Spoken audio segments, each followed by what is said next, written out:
सच्ची पूजा किसे कहते हैं? सर्वशक्तिमान कौन होता है?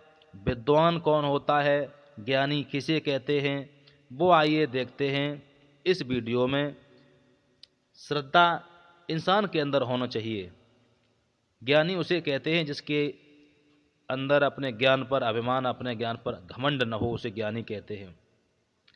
4 वेद, 6 शास्त्र, 18 पुराण का ज्ञाता हो, लेकिन उसके अंदर शील, स्वभाव, ईमानदारी, निष्ठा और दूसरे के प्रति प्रेम न हो, तो उसे हम ज्ञानी नहीं कहते।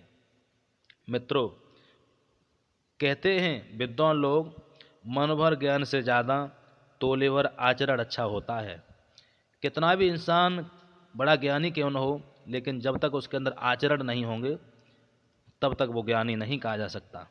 दूसरे के अंदर प्रेम की भाषा बोलने के लिए ये स्वभाव होना चाहिए। छोटा हो चाहे बड़ा, गरीब हो चाहे अमीर, पागल हो चाहे विद्वान, किसी भी धर्म, किसी भी जाति से हो, सबका सम्मान बराबर होता है। हर इंसान को सबका सम्मान करना बहुत ज़रूरी होता है। वही ईश्वर का भक्त होता है, ज्ञानी होता है, विद्वान होता है। आइए मित्रों, बने रहें हमारी इस वीडियो में अंत तक। अगर कोई भी दर्शक हमारे इस चैनल पर नए मेहमान बन के आए हैं तो प्लीज़ हमारे चैनल को एक बार सब्सक्राइब अवश्य कर लें, बगल में घंटी वाला बटन दबा करके प्रेस कर दें। ज़्यादा से ज़्यादा वीडियो को शेयर करें, लाइक कमेंट करके बताएं हमारी वीडियो कैसी लगी। तो अंत तक सुने हमारी इस ज्ञानवर्धक कहानी को। ईश्वर दयालु, सर्वशक्तिमान व अंतर्यामी है। हम सब उसके बच्चे हैं। यदि हम अपने माता पिता की सेवा करें किंतु भाई बहनों को प्रेम न करें तो हमारे माता पिता हमसे प्रसन्न नहीं होंगे। हम अपने सहपाठियों, मित्रों, सगे संबंधियों, पड़ोसियों तथा अन्य जीव जंतुओं से प्यार न करें तो ईश्वर हमसे प्रसन्न नहीं होगा। मित्रों, इस कहानी को सुनाने का हमारा किसी को दिल को, किसी विशेष व्यक्ति को ठेस पहुंचाने का काम नहीं है, सबके लिए जागरूक करने का काम हमारा है। मित्रों, आइए कहानी के माध्यम से हम आप तक ये वीडियो जो आप सुनेंगे तो आपको कुछ न कुछ ज्ञात जरूर होगा। आप बड़े ही ईमानदार, शिक्षित अगर व्यक्ति हैं तो हमारी इस वीडियो को अंत तक सुनें। गिरीश नाम का एक व्यक्ति था। वह माँ वैष्णो देवी का परम भक्त था। मित्रों, उसकी पत्नी राधा भी सदा माता के जागरण में जाया करती थीं। दोनों पति पत्नी ईश्वर से डरने वाले थे। प्रातः सायं देवी की पूजा, शाम को देवी की पूजा किया करते थे। उनके यहाँ एक पुत्र उत्पन्न हुआ। उन्होंने पुत्र को साथ लेकर माता वैष्णो के दरबार में जाने का निश्चय किया। मित्रों, उन्होंने तीर्थ यात्रा के लिए सभी तैयारियां कर लीं। साथियों, अगले दिन उन्हें जम्मू के लिए रेलगाड़ी से जाना था। मित्रों, माता के दर्शन करने के लिए। अचानक रात को उनके पड़ोसी का पुत्र बीमार हो गया। उसकी हालत बिगड़ती जा रही थी। डॉक्टर को बुलाने के लिए उनके पास पैसे भी नहीं थे। पुत्र की दशा बिगड़ती देख पड़ोसी की पत्नी राधा के पास मदद के लिए पहुंची, किंतु मित्रों राधा ने यह कहकर मना कर दिया कि हम तो प्रातःकाल माँ वैष्णो के दरबार में जा रहे हैं। बेचारी पड़ोसी की पत्नी निराश होकर घर लौट आई।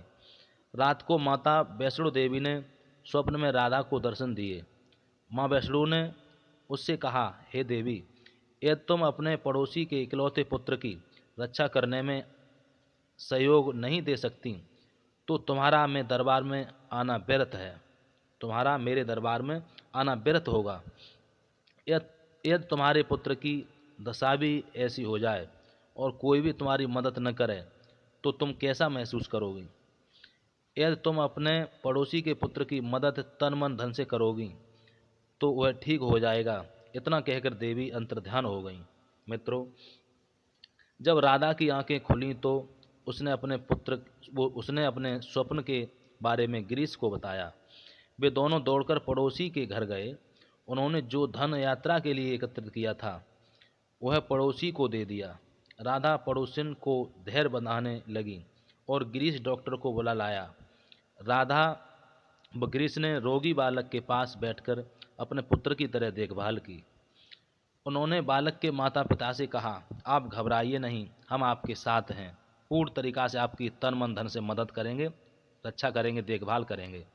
मित्रों, देखभाल करने वाला, रक्षा करने वाला तो वो शस्त्र बजाने वाला होता है, लेकिन उसके साथ साथ जब तक हम तुम नहीं करेंगे, हम तुम में भगवान का अंश है, हम तुम में भगवान के भेजे हुए हैं।